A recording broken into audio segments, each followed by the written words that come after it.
നമ്മുടെ സ്വയം സേവകരായ കാഴ്ചക്കാരുണ്ടെങ്കിൽ അവരുടെ ഇൻഫർമേഷന് വേണ്ടിയിട്ട് പറയുകയാണ്. ഇത് വർഷങ്ങൾക്ക് മുമ്പ് ബീഹാറിലെ പറ്റ്നയിലെ ഒരു ബൈഠക്കിൽ ഒരു സ്വയം സേവകൻ ദേവറസ്ജിയോട് ചോദിക്കുന്നു, നമുക്കൊരു ഭരണഘടനയുണ്ടോ, എനിക്കത് കാണാമോ? ദേവറസ്ജി തിരിഞ്ഞ്, അന്ന് അഖിലേന്ത്യാ അധികാരിയാണ് ഹരിയേട്ടനുണ്ട് ബൈഠക്കിൽ. ഹരിജി ഹൈക്ക അപ്ന സംവിധാൻ. അപ്പോൾ ഹരിയേട്ടൻ ശാന്തനായിട്ട് ഉണ്ട്, മഹൽ കാര്യാലയത്തിലുണ്ട്.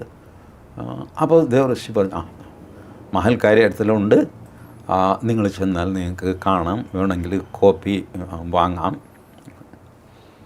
ശരിയെന്ന് പറയുമ്പോൾ ഇയാൾ ഇരിക്കാൻ തുടങ്ങിയപ്പോൾ ദേവറസ്ജി പറഞ്ഞു, ഇരിക്കല്ലേ, വീട്ടിലാരൊക്കെയുണ്ട്? അപ്പോൾ 2 സഹോദരന്മാരുണ്ട്, എന്ത് ചെയ്യുന്നു? ഒരാൾ കൃഷി, മറ്റേ ആൾ കച്ചവടം. അച്ഛനും മൂത്ത ആളും കൂടെയാണ് കൃഷിയൊക്കെ നോക്കുന്നത്.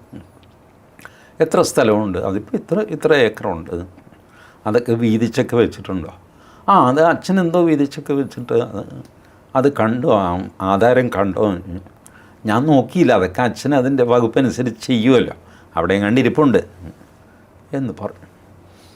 അപ്പോൾ ദേവറസ്ജി പറഞ്ഞു, ഇതാണ് RSSൻ്റെ ഭരണഘടന, നിങ്ങൾ ഈ ആധാരം പോലെയാണ്. ഇതുണ്ടോ എന്ന് ചോദിച്ചാൽ അവിടെയും കണ്ടിരിപ്പുണ്ട്. ബട്ട് ഇതിൻ്റെ ആവശ്യം വരും എപ്പോൾ?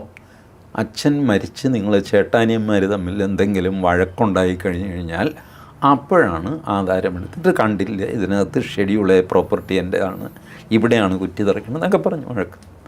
ദൈവം സഹായിച്ച് സംഘത്തിൽ ഇന്ന് വരെ അങ്ങനൊരു വഴക്കുണ്ടായിട്ടില്ല.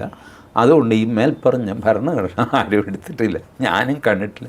ഇപ്പോൾ ഹരിജി ഉണ്ടെന്ന് പറയുന്നു, അതുകൊണ്ട് ഞാനത് വായിച്ചിട്ടില്ല. സർസംഘചാലക്കാണ്.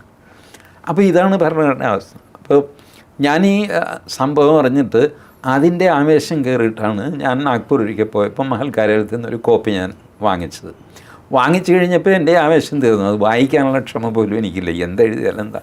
നമുക്കറിയാം RSS എങ്ങനെയാണ് പ്രവർത്തിക്കുന്നത്, അതിന് ഭരണഘടന നോക്കേണ്ട കാര്യമില്ല.